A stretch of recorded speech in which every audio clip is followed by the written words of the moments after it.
Owner నేనే sir అంటే, నీ వయసు ఎంత ఉంటుందమ్మా అన్నాడు ఆయన. నాకు 18 ఉంటాయి సార్ అని అన్నా. ఇప్పుడు 25 lakhs మిషన్ నువ్వు కొని ఎలా నడిపిస్తావు అమ్మా అంటే నేను నాకు ఎక్స్ప్లెయిన్ చేశాను కాన్ఫిడెంట్గా. అంటే నాకు ఫైనాన్స్ ఇవ్వాలి కదా, మిగతా 15 లక్షలు ఫైనాన్స్ ఇవ్వాలంటే మహీంద్రా ఫైనాన్స్ వాళ్ళే ఇవ్వాలి. సో నువ్వు నిజంగానే తీసుకొని బాగా రన్ చేయగలుగుతావా, మీ అమ్మని ఇబ్బంది పెట్టొద్దు అది ఇది అని చెప్పేసి ఆ హార్వెస్టర్ మిషన్ నా చేతికి అప్పచెప్పాడు ఆయన. మొత్తం మీద అయితే హార్వెస్టర్ మిషన్ తీసుకొని ఒక పక్క క్రికెట్ ఒక పక్క ఇంటర్వ్యూ అలా నడుస్తున్న లైఫ్ నడుస్తూ ఉంది. ఒక ఫైన్ డే ఏంటంటే నాకు తెలిసి అప్పుడు 2011 నుంచి 13-14 వరకు అనుకుంటా మేడం, ఆర్ బిఫోర్ అనుకుంటా, ఫుల్ కరువు వచ్చిందనమాట. 2-3 years వరకు అసలు వర్షాలే పడలేవు. సో తీసుకున్న మిషన్స్ అన్నీ ఇంటి ముందు పెట్టుకున్నాం. గంటకి 3000 వచ్చే అమౌంట్ కాస్త 700 రూపాయలకే చేసుకోవాల్సి వచ్చింది. అది డీజిల్కి కానీ డ్రైవర్స్కి కానీ నిండేది కదా యాక్చువల్లీ. ఒకప్పుడు నేను స్టార్టింగ్ తీసుకున్నప్పుడు సంచుల్లో డబ్బులు నింపే అంత వచ్చేసినాయి. అంటే ఆ టైంలో అంత రేట్, దానికి డిమాండ్ కూడా అంత బాగుండే. మా నాన్న ఏం చేశాడు, ఇదంతా బాగానే ఉంది కదా అని మా నాన్న తిరిగి వచ్చేసాడు. ఇక నేను ఇది బాగానే ఉంది అనుకున్నాం, తీరా చూస్తే అది ఫైనాన్సర్స్ వాళ్ళే ఎత్తుకెళ్ళిపోయేంత స్థితికి వెళ్ళిపోయింది. సో మేము అప్పుల పాలైపోయి ఉన్న ఎకరం పొలం అమ్మేయాల్సి వచ్చింది. డాడీకి ఇంకా బర్డెన్ అయిపోయింది. చేతిలో 2 ఆడపిల్లలు ఉండే. మీ తర్వాత 2 ఆడపిల్లలు. సో మళ్ళీ 2 ఆడపిల్లల్ని ఆయన ఎలా పెంచాలి, ఎలా పెళ్లి చేయాలి, ముందు నా ఎడ్యుకేషన్ ఎలా కంప్లీట్ చేయాలి అనే డిప్రెషన్ ఆయనకు ఉండింది. ఒకరోజు రాత్రి చాలా నేను కూడా మదన పడిపోయి ఉన్నా. మాకు నిజామాబాద్ తప్పితే వేరే ఏ ఊరు తెలియదు అంతవరకు. ఆ నిజామాబాద్ కూడా కొంతవరకు చదవడానికి దానికే అయిపోయింది. ఆ రోజంతా ఆలోచించి సినిమా స్టోరీ లాగానే జరిగిందనమాట. అమ్మ బీరువాలోనే డబ్బులు పెడుతుంది కాబట్టి బీరువాని పగలు కొట్టేసి ఒక చిన్న లెటర్ రాసేసి, అమ్మ నేను హైదరాబాద్కి అట్లా వెళ్ళిపోతున్నాను, నా కోసం నువ్వు వెతకొద్దు, ఏమున్నా నేను ఖచ్చితంగా సేఫ్గానే తిరిగి వస్తాను అని చెప్పేసి అమ్మకు ఆ లెటర్ రాసేసి రాత్రి ఎవరికి తెలియకుండా అట్లా బయలుదేరిపోయి హైదరాబాద్కి వచ్చేసాను. హైదరాబాద్కి వచ్చేసిన తర్వాత తీసుకొచ్చుకున్న 3000 ఆ బ్యాగ్లో పెట్టుకొని నైట్ బస్ స్టాండ్కి నేను తిరుపతి హైదరాబాద్ అనే నేమ్ బోర్డు చూసి ఎక్కిన బస్సు. దిగింది హైదరాబాదో తెలియదు, తిరుపతో తెలియదు, కానీ అర్ధరాత్రి 11:30కి దిగాను నేను. దిగిన తర్వాత ఆ బ్యాగ్ నా జస్ట్ పిల్లోలాగా పెట్టుకొని బస్ స్టాండ్లోనే నైట్ పడుకున్నా. అప్పటికే పల్లెటూరు నుంచి వచ్చాం కాబట్టి మాకు ఆ బస్ స్టాండ్ అదంతా కామన్గానే ఉంటుంది, మంచి ఇంటీరియర్ అదంతా ఏముండదు. ఆ పిల్లో కింద పెట్టుకొని పడుకున్న బ్యాగు, చేతుకున్న వాచ్ పొద్దున్న 3:30కి లెగిసి చూస్తే లేవు. సో తిరిగి రిటర్న్ వెళ్ళాలన్నా అక్కడ పరిస్థితులు అయితే తెలుసు, ఎకరం పొలం అమ్మేసుకున్నాం, అప్పుల పాలైపోయాము, ఎలాగైనా చావోరేవో ఈ హైదరాబాద్లోనే తేల్చుకోవాలి ఇంకా. సో అట్లా కొంత మధ్యాహ్నం అవుతుంది, 1 day అవుతుంది, 2 day అవుతుంది. ఇంకా డబ్బులు లిటరలీగా బెగ్ చేసుకొనే మీరు కాలం గడపాలన్నది. అలా లిటరల్లీ నేను బెగ్ చేసుకున్నా 2-3 days అలానే చేసుకుంటూ చాలా ఏడ్చేవాడిని. అమ్మ గుర్తుకొచ్చేది, నాన్న గుర్తుకొచ్చేవాడు. చుట్టూ చూస్తే చుట్టాలు ఉండేవాళ్ళు కాదు, ఫ్రెండ్స్ ఉండేవాళ్ళు కాదు, అంటే గైడ్ చేసేవాళ్ళు ఉండేవాళ్ళు కాదు. ఇంకా ఎవరు గైడ్ చేయనప్పుడు ఏముంటుంది, పొట్ట చేతిలో పట్టుకున్నాక మనమే దారులు వెతుక్కోవాలి. ఇంకా అలా వెతుక్కుంటూ ట్యాంక్ బండ్ మీద సైడ్కి వచ్చాను అనమాట. ట్యాంక్ బండ్ సైడ్ నైట్ పడుకుంటే అక్కడ పోలీసులు కొట్టేసేవాళ్ళు, ఇక్కడ రైట్ టైం పడుకోవద్దు, మీరు ఇక్కడ కనిపించొద్దు అని చెప్పేసి. బట్ ఏదైనా ట్యాంక్ బండ్ పరిసర ప్రాంతాల్లోనే ఫుడ్ దొరికేది, అక్కడే పడుకునేవాళ్ళం. ఇక నైట్లో దోమలు కొడితే మీ చెయ్యి మీద ఇంత బ్లడ్ వచ్చేసేది. ఆ స్మెల్ కూడా చెయ్యికి ఇదిరాక కింద గ్రాస్లోనో గడ్డిలోనో చేసుకునేవాళ్ళం. నా అదృష్టం బాగుండి మా కెమెరామెన్ మనీ లాంటి వాడే ఒకడు బాగా టక్ చేసుకొని వచ్చారు. ఆయన పేరు సంతోష్. ఇప్పుడు తెలుసుకున్నాను, అప్పుడు తెలియదు ఆయన పేరు. చూడ్డానికి బాగున్నావు కదమ్మా, ఎందుకు ఇలా చేస్తున్నావు, చాలామంది ఇట్లా మహారాష్ట్ర నుంచి వచ్చి డబ్బులు పోయినాయి, బస్ ఎక్కుతాం, ఇదే అంటారు స్టోరీ. నీలో జెన్యూనిటీ ఉంటే చెప్పు, నీది ఎక్కడో చెప్పు అడ్రస్, నేను నీకు ఇంటికన్నా పంపిస్తా, లేదు ఇక్కడే సెట్ చేస్తా అన్నాడు. నా ఇంటి స్టోరీ నేను జెన్యూన్గానే చెప్పాను. అయ్యయ్యో మరి ఇప్పుడు ఇంటికి పోయి ఏం చేస్తావమ్మా, నువ్వు ఇక్కడే ఉండి ఏదో ఒక ఉద్యోగం వెతుక్కో అని చెప్పి, బట్ ఇలా వద్దు, నేను నీకు ఒక బాయ్స్ హాస్టల్ చూపిస్తా అని హిమాయత్ నగర్ నారాయణ బాయ్స్ హాస్టల్లో తీసుకెళ్ళి వేసి ఫస్ట్ మంత్ ఆయన పాకెట్ మనీతోనే నా హాస్టల్ ఫీజు పే చేశాడు. 30 days నీకు ఇక్కడ 3 పూటల అన్నం ఉంటుంది. ఈ 30 daysలో నువ్వు ఏ ఉద్యోగం వెతుక్కోవాలన్నా వెతుక్కో. ఇక నా స్థాయికి ఇంటర్మీడియట్ నేను నారాయణలో చదివిన, టాపర్గా బాగానే ఉన్నా, ఆల్మోస్ట్ టాప్ 10లో టాప్ 5లో వచ్చేవాడిని ప్రతిసారి ఎడ్యుకేషన్లో. బట్ అంతా రెజ్యూమ్ అంటే తెలీదు, CV అంటే ఏమో తెలీదు, అసలు ఎలా ప్రిపేర్ చేసుకుంటారో కూడా తెలీదు. అప్పుడప్పుడే ల్యాప్టాప్ అనేది తెలియదు కాబట్టి ఆ CV మైక్రోసాఫ్ట్లో వార్డ్ ఉంటుంది, అందులో CV తయారు చేసుకోవాలనేది తెలియదు. అక్కడ నుంచి ఎలాగోలాగో బయటపడి మా స్థాయికి అయితే వెయిటర్ జాబే వస్తుందేమో అని ఫస్ట్ అయితే కొన్ని జాబులకి వెళ్తుంటే షోరూమ్స్లలోకి వెళ్ళేవాడిని. టూ వీలర్ షోరూంలోకి వెళ్తే డీసెంట్గా ఉంటుంది కదా, బాగుంటుంది జాబ్ కదా అని అడిగితే వాళ్ళు అంటారు ఎక్స్పీరియన్స్ ఉందా అని.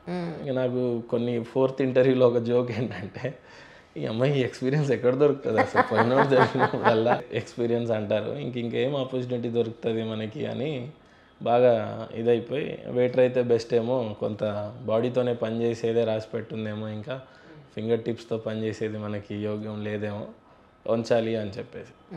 ఇక ఫస్ట్ డేనే ఎవరో తిన్న ఎంగిల్ ఎత్తాలి అంటే మీరు ఒకసారి ఇమాజిన్ చేయొచ్చు వెయిటర్గా. అంటే ఎంతున్నా కూడా మా నాన్న నన్ను బాగా పెంచారు కాబట్టి, అమ్మ ప్రేమ ఉంటుంది కాబట్టి, అండ్ పల్లెటూరు వాళ్ళకి తెలియని ఒక మొరటితనం ఉంటుంది, ఆత్మవిశ్వాసంతో గట్టిగా ఉంటుందని నమ్ముతాను.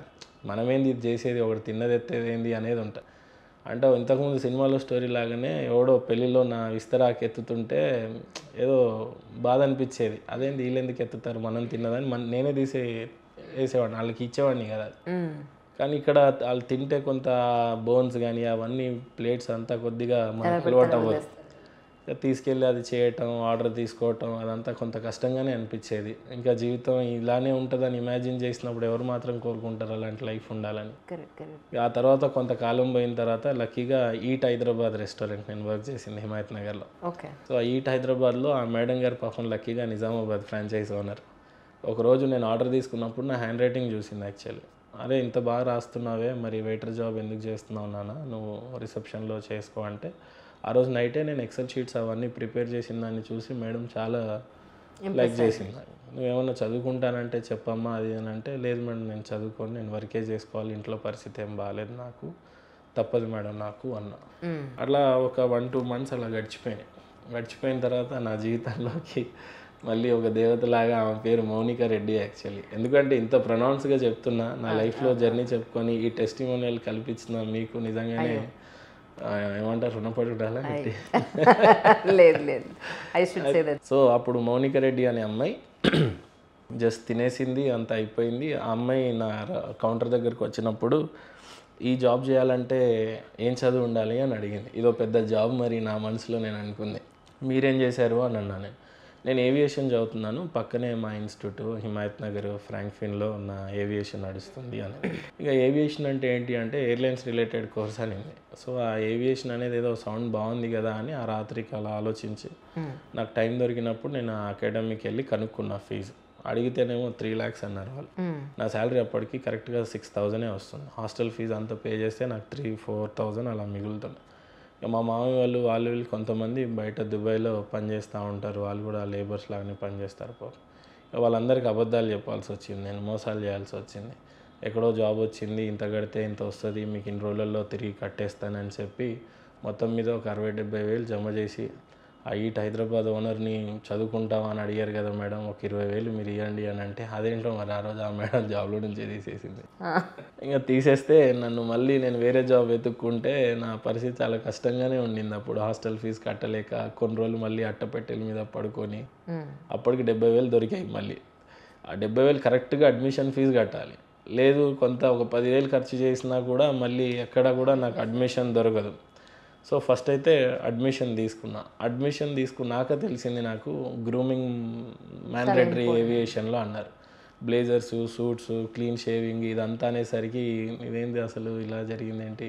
ఆ బ్లేజర్స్ వెళ్ళి చూస్తేనేమో ఒక్కొక్కటి 20,000, 30,000, 10,000, 15,000, 5,000 ఒక్కొక్కలా ఉన్నాయి అవన్నీ. మళ్ళీ ఆ ఇన్వెస్ట్మెంట్ ఎక్కడి నుంచి తేవాలో తెలియక లక్కీగా మళ్ళీ కొంతమందికి అబద్ధాలు చెప్పి కొంత ఎక్కడో సమకూర్చుకొని మొత్తం మీద అడ్మిషన్ తీసుకొని మళ్ళీ బాయ్స్ హాస్టల్లోనే జాయిన్ అయ్యి, ఇక అక్కడ నారాయణగూడ నుంచి హిమాయత్ నగర్ అంటే ఆల్మోస్ట్ ఒక 3-4 kilometers డిస్టెన్స్ ఉండేది. 3 rupees బస్ టికెట్, కానీ ఆ 3 rupeesనే సేవ్ చేయడానికి ఇంకా డైలీ అప్ అండ్ డౌన్ చేసేది. బ్లేజర్ వేసుకుంటే లోపల ఫుల్ స్వెట్ వచ్చేసేది. అప్ అండ్ డౌన్ చేసుకుంటూ మొత్తం మీద ఏవియేషన్ ఒక 6 months వరకు ఒక కొలిక్కి తీసుకొని వచ్చాను. 6 months తర్వాత వాళ్ళు మళ్ళీ ఫీజులు అడగడం స్టార్ట్ చేశారు, టార్చర్ చేసేసారు. ఒక పక్క చదువు దొరకనోడికి చదువు విలువ దొరికితే ఎంత బాగుంటుందో, ఆ పుస్తకాల్లో నుంచి కొంతమంది కమ్మటి వాసన వస్తుంటే నాకు ఇదే భవిష్యత్ అని నాకు అప్పుడే తెలిసింది.